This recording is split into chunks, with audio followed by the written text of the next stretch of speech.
ในวิดีโอนี้เรามาเตรียมตัวสำหรับปี 2024 กันค่ะ เรามาทำ Vision Board ในแบบที่ไม่เหมือนใคร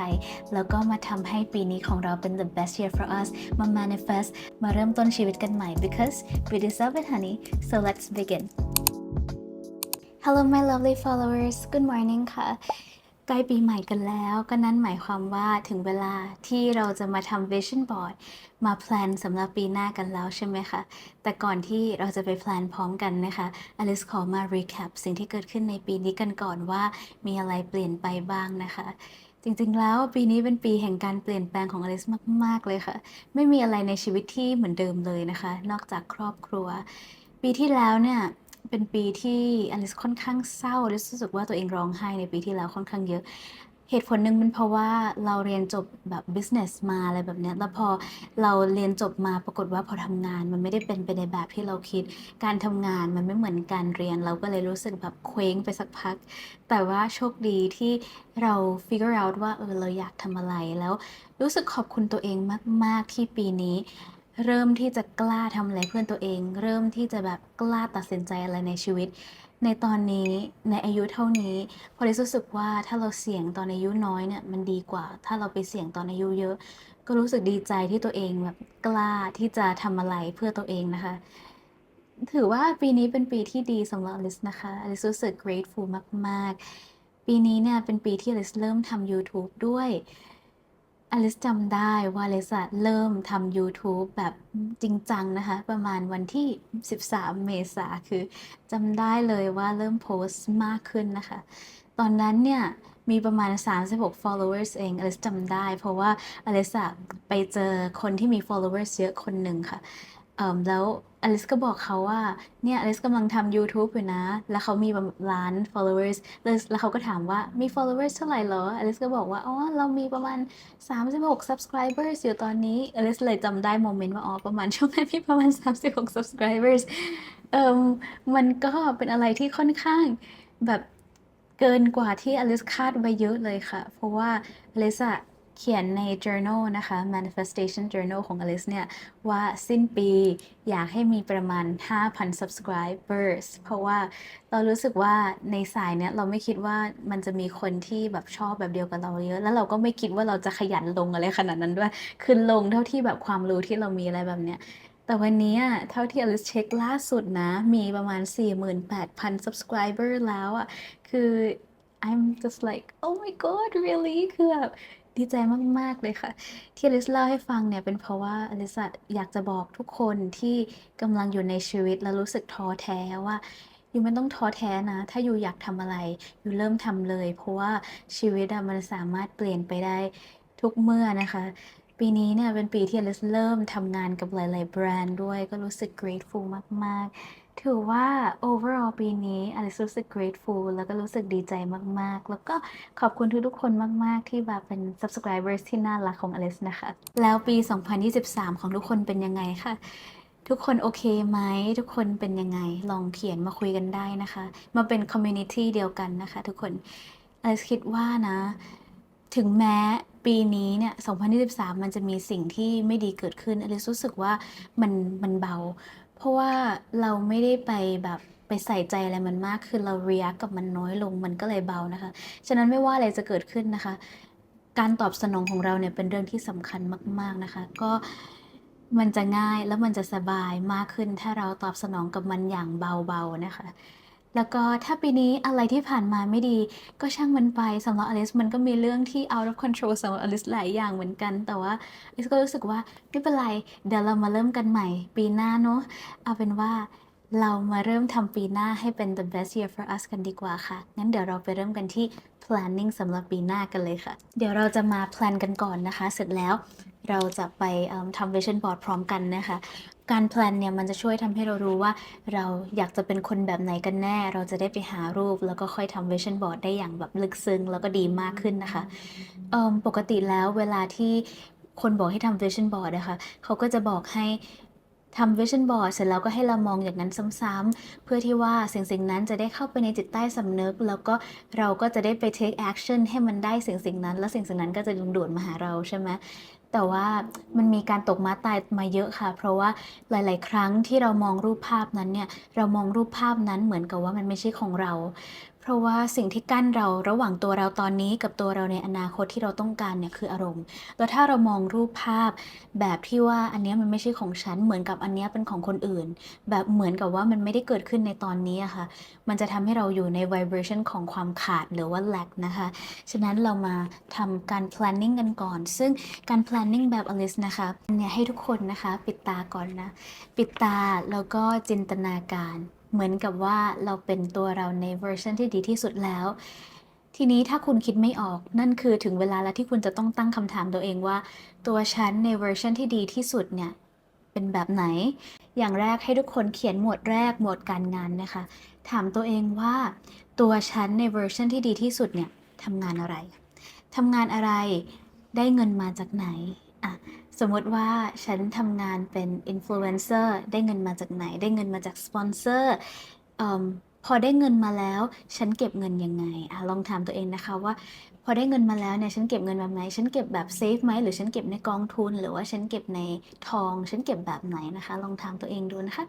อย่างที่สองคือฉันเนี่ยที่ดีที่สุดเนี่ยเป็นคนแบบไหนฉันแต่งตัวยังไงแต่งตัวแบบ old money ไหมหรือว่าแต่งตัวหวานๆแต่งตัวแซ่บๆอย่างนี้นะคะกินอะไรกินอาหารประเภทไหนไม่ทานอาหารประเภทไหนทานมังสวิรัติหรือว่าทานเนื้อสัตว์อันนี้แล้วแต่คุณเลยนะคะลองจินตนาการถึงตัวคุณในเวอร์ชันที่ดีที่สุดนะคะแล้วไม่กินอะไรนะแล้วก็มีกิจวัตรประจำวันแบบไหนอย่างเช่นของอลิซเวอร์ชันที่ดีที่สุดของอลิซคือตื่นเช้ามาแล้วก็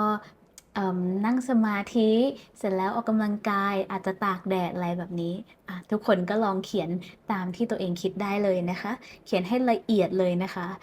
ต่อไปคุณอยู่ที่ไหนคุณอยู่ที่ประเทศไทยหรือเปล่าหรือว่าคุณเป็นอยู่ที่เชียงใหม่หรือว่าอยู่ที่ต่างประเทศตัวคุณในเวอร์ชันที่ดีที่สุดอยู่ที่ไหนนะคะอะไรที่ทำให้ฉันรู้สึกผ่อนคลายอาจจะเข้าสปาไหมหรือว่าอาจจะไปทำดีท็อกซ์ไหม ทำอะไรเนาะลองถามตัวเองดูนะคะฉันมีเพื่อนแบบไหนคบกับคนแบบไหนอยู่ในสังคมแบบไหนฉันมีสกิลอะไรบ้างพูดภาษาได้กี่ภาษาเรียนอะไรได้ดีแล้วก็อืมแล้วก็มีอาชีพเสริมแบบไหนอะไรอย่างนี้นะคะคุณมีฮ็อบบี้อะไรบ้างอะอย่างเช่นตัวสำหรับตัวลิสเองนะไอชอบเล่นอูคูเลลี่หรือไม่ก็ชอบเพนท์นะคะ แล้วก็ชอบปั้นไอ้ที่มันเป็นเซรามิกอะค่ะ Life Goal หรือว่าเป้าหมายในอนาคตของตัวฉันในเวอร์ชันที่ดีที่สุดเนี่ยมีอะไรบ้างนะคะหาแบบจุดที่ละเอียดที่สุดเหมือนกับว่าเราสร้างคาแรคเตอร์ใหม่ออกมาเลยนะคะทุกคนพอเราแพลนแล้วเรารู้แล้วว่าตัวเราในเวอร์ชันที่ดีที่สุดเป็นแบบไหนเนี่ยพอเราทำแบบนี้ถึงแม้ว่าทุกสิ่งทุกอย่างมันจะดูเป็นอะไรที่ค่อนข้างไกลแต่ถ้าเราเขียนแล้วก็เขียนมันอย่างละเอียดแล้วก็เป็นก่อนที่จะเป็นเนี่ย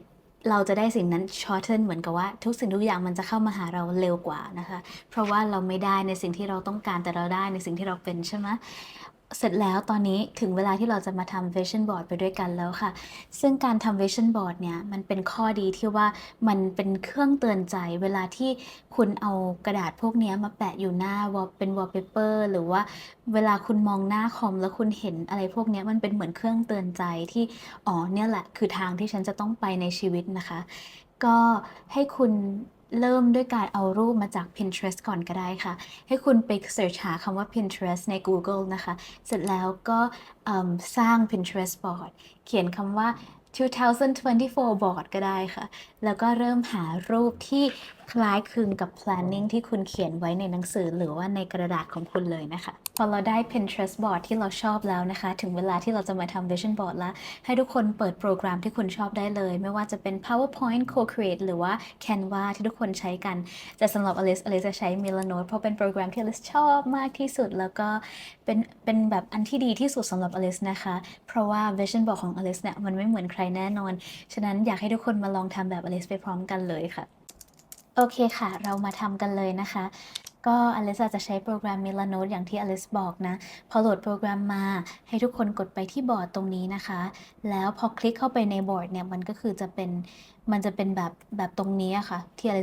Alice กดมาให้ดูตรงนี้แล้วนะคะแต่ว่ามันจะโล่งหมดเลยนะคะเพราะเสร็จแล้วเนี่ยไอ อ้ที่ my job earn from เนี่ยอันนี้คืออลิสทำเองนะคะอ่ะเสร็จแล้วนะคะถ้าคุณอยากเริ่มทำ vision board นะให้คุณเริ่มกดที่ตรงนี้นะคะ note แบบนี้นะคะแล้วก็ให้พิมพ์คำว่า my job เพราะว่าหมวดแรกที่เมื่อกี้เราเขียน planning กันคือเรื่องหมวดของการงานใช่ไหมคะอ่ะก็ให้ทุกคนเขียนคำว่าการงานไปแบบนี้นะคะ เสร็จแล้วก็ย่อมันให้เล็กๆลงหน่อยค่ะแล้วก็ไปหารูปนะคะคือถ้าคุณไม่ได้สนใจว่ารูปของคุณเนี่ยมันจะต้องเป็นรูปที่สวย aesthetic เนี่ยก็ไม่ต้องไปเอารูปมาจาก Pinterest มาก็ได้นะคะเพราะว่าใน Milanote เขามีรูปอยู่แล้วนะคะเป็นรูปที่เชื่อมกับตัว Pexel หรือว่ารูปที่ไม่มี copyright นะคะก็ให้ทุกคนพิมพ์นะคะอย่างงานของอลิสเป็นงานที่เกี่ยวกับเป็น entrepreneur นะคะก็อลิสก็จะหารูปที่มันเชื่อมโยงกับคำว่า entrepreneur นะคะสำหรับอลิสก็จะเอารูปนี้สาเหตุที่อลิสไม่เอารูปคนที่แบบมีหน้าเป็นเพราะว่ามันไม่รู้สึกว่ามันเป็นตัวเรานะคะเราก็จะเอารูปที่เป็นไม่เอารูปที่เป็นหน้าคนอื่นซะส่วนใหญ่นะคะถ้าเลี่ยงได้ก็จะเลี่ยงเอาเป็นรูปที่แบบไม่เห็นหน้าคนนะคะเสร็จแล้วก็แปะมันแบบนี้แล้วก็กดไปที่รูปแล้วก็เชื่อมมันมาแบบนี้ค่ะเหมือนคล้ายๆ mind map นะคะโอเคนะแบบนี้นะคะลบอันนี้หน่อยเดี๋ยวขอเชื่อมกับ my job ที่ทำไปก่อนหน้านี้นะคะแบบนี้job ของ Alice เวอร์ชันที่ดีที่สุดของ Alice คือทำเกี่ยวกับธุรกิจส่วนตัวเป็น entrepreneur นะต่อไป earn from งานนี้เนี่ยเราจะได้เงินมาจากทางไหนบ้างอันนี้ขอเป็น secret นะคะขอไม่ทำให้ดูนะคะแต่ถ้าสำหรับตัวคุณเนี่ยคุณก็ไปหารูปแล้วคุณก็ทำแบบนี้เลยนะคะเอารูปมาแปะข้างๆแล้วก็เชื่อมกันนะคะเสร็จแล้วนะคะคือ I save money on พอได้เงินมาแล้วเนี่ยเราจะเอาเงินไปใส่ที่ไหนนะคะเป็น gold ไหมเป็นอะไรไหมนะสมมติอลิสทำเป็นเรื่องของอะไรดีล่ะ stocks ให้ทุกคนดูแล้วกันเรื่องของ stocks นะคะหรือหุ้น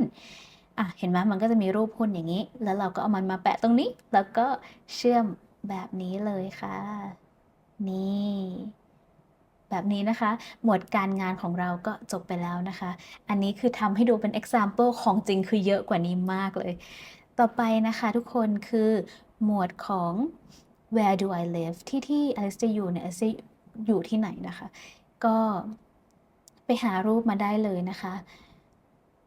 ชุบอย่างสมมติอลิสของอลิสเป็นคอนโดนะคะในกรุงเทพอลิสก็จะขึ้นมันแบบนี้เลยนะคะอลิสลืมไปอย่างหนึ่งคือ best version ของอลิสเนี่ยทำ YouTube ด้วยนะคะฉะนั้นเราก็จะต้องเอารูปthumbnail YouTube มาด้วยนะคะอย่างนี้เสร็จแล้วก็จริงๆเราสามารถโน้ตได้นะคะทุกคนโน้ตได้เลยมันโน้ตยังไงนะอลิสลืมละนี่เขียนแคปชั่นโอเคแล้วก็เขียนคำว่า YouTube แบบนี้นะคะเป็นยูทูบเบอร์สิเป็นยูทูบเบอร์โอเคต่อไปค่ะ how I dress best version ของ Alice เนี่ยจะแต่งตัวแบบไหนนะคะนี่แล้วก็มันเอามันมาเชื่อมโยงแบบนี้สำหรับ Alice เป็นคนที่ชอบแต่งตัวสไตล์แบบ business woman Alice ก็จะไปหาคนที่ Alice ชอบนี่ Alice ชอบแบบแต่งแบบนี้นะคะเป็น vest อะไรแบบนี้แล้วก็เป็นอะไรที่ค่อนข้าง comfy แบบนี้คือสไตล์ของ Alice นะคะต่อไป I look like ดูเป็นคนแบบไหนสำหรับอลิสชอบแบบนี้อลิสก็จะไปหารูปมาเนาะ My diet ค่ะฉันกินอะไรกิน vegetarian สำหรับอลิสคืออยากกินแบบ vegetarian แบบให้ดีกว่านี้อะไรเงี้ย next what am I into ฉัน into ในเรื่องของอะไรเหมือนคลั่งไคล้และชอบเกี่ยวกับเรื่องของอะไรของอลิสก็จะเป็นเรื่องของ mind over matter นะคะ neuroscience แล้วก็เป็น meditator หรือว่าชอบเกี่ยวกับ meditation ค่ะแล้วก็ love and relationship นะคะไปหารูปได้เลยนะคะแล้วก็ what do I want to achieve in this lifetime อะไรที่อยากจะachieve ในชีวิตนี้นะคะนี่อย่างที่เมื่อกี้เราทำเลยแล้วก็แพลนกันเลยนะคะทำแบบนี้นะคะทุกคนพอเรามองทุกคนภาพกว้างเนี่ยมันจะเป็นภาพที่แบบเป็นแบบเนี้ยใหญ่ๆแล้วเสร็จแล้วพอเราเอาภาพเนี้ยใหญ่ๆนี้นะคะปริ้นมันออกมาหรือเอามันมาเป็น wallpaper มันจะเป็น vision board ที่แบบทำให้เรา make sure และ make clear มากขึ้นว่าเราคือคนนี้นะเราชอบกินแบบนี้นะเราไปที่นี่นะเข้าใจใช่ปะมันจะแบบเคลียร์มากขึ้นโอเคค่ะก็เป็นวิธีที่ อลิซคิดว่าแปลกใหม่ยังไม่ค่อยมีใครพูดถึงมากและอลิซคิดว่าจะเป็นตัวช่วยให้กับทุกๆคนมากเลยนะคะลองมาใช้กันดูได้เลยค่ะอีกอย่างหนึ่งที่คนถามอลิซเยอะมากๆก็คืออลิซเขียน scripting ยังไงคืออลิซค่ะก็จะใช้สมุดเล่มนี้แหละนะคะแล้วอลิซก็จะเขียนเป็นเหมือนไดอารี่เหมือนกับว่าสิ่งที่อลิซต้องการเนี่ยได้เกิดขึ้นแล้วนะคะเอ่มอย่างเช่น วันนี้ฉันตื่นขึ้นมา ฉันรู้สึกดีใจมากๆเลยที่ฉันมองไปที่ยอด subscribers ในคอมพิวเตอร์ของฉัน แล้วฉันตกใจมากที่ฉันมี 50,000 subscribers แล้ว แบบนี้นะคะ ลองไป adapt ใช้กับทุกๆอย่างได้เลยค่ะ แล้วระหว่างที่อลิซเขียน scripting นะคะอลิซก็จะฟังเพลงที่รู้สึกผ่อนคลาย อย่างส่วนตัวอลิซก็จะฟังเพลงแบบที่มันเป็นเสียง forest sound หรือใครจะฟังเพลงที่เป็น high vibe music ก็ได้นะคะ ที่แบบทำให้เรารู้สึกว่ามี vision ในอนาคตที่ดีขึ้นนะคะ หาให้เจออย่างอลิซชอบแบบ forest sound เดี๋ยวอลิซติ้งไว้ให้ตรงนี้นะคะเผื่อใครอยากจะไปฟังตาม แล้วก็พอเขียน scripting เสร็จอลิซก็จะนั่ง manifestation meditation นะคะ อันนี้ก็เป็นอีกวิธีหนึ่งที่ดีมากๆเลยเอิ่ม manifestation meditation ภาษาไทยอลิซทำไว้ให้แล้วอยู่ในคลิปนี้นะคะ แต่ว่าเดี๋ยวอลิซทำแยกให้ก็แล้วกันค่ะ เพราะว่าหลายคนขอมานะคะ รออีกแป๊บหนึ่งนะคะ เดี๋ยวอลิซลงให้ในช่องนี้ค่ะ และการเตรียมตัวสุดท้ายสำหรับปีใหม่ที่จะถึงนี้นะคะสำหรับอลิซคือไปทำสวย ไปทำสีผมเนี่ยอลิซเพิ่งไปทำสีผมใหม่มา แต่งหน้าใหม่แล้วก็ออกกำลังกายแบบใหม่นะคะทำเล็บแล้วก็ดูแลตัวเองให้ดีขึ้นนะคะทุกคนอันเนี้ยช่วยอลิซมากๆมันเหมือนกับว่าเราได้กลับมาดูแลตัวเองแล้วก็มาอยู่กับตัวเองมันรู้สึกแบบผ่อนคลายรู้สึกรีแลกซ์แล้วก็รู้สึกว่าพร้อมสำหรับปีใหม่ที่จะเกิดขึ้นด้วยค่ะก่อนที่เราจะไปกันนะคะอลิซอยากจะบอกทุกคนว่า I'm so blessed ที่ทุกคนน่ะมากดดูช่องของอลิซนะคะดีใจที่รู้จักทุกคนเลยแล้วก็อลิซหวังว่าปีหน้าของทุกคนจะเป็นปีที่ดีมากๆของทุกๆคนนะคะแล้วเดี๋ยวเราเจอกันใหม่คลิปหน้าเช่นเคยนะคะถ้าคุณชอบคลิปนี้อย่าลืมกดไลค์แล้วก็กด subscribe เป็นกำลังใจให้อลิซกันด้วยนะคะสวัสดีนะคะทุกคนบ๊ายบาย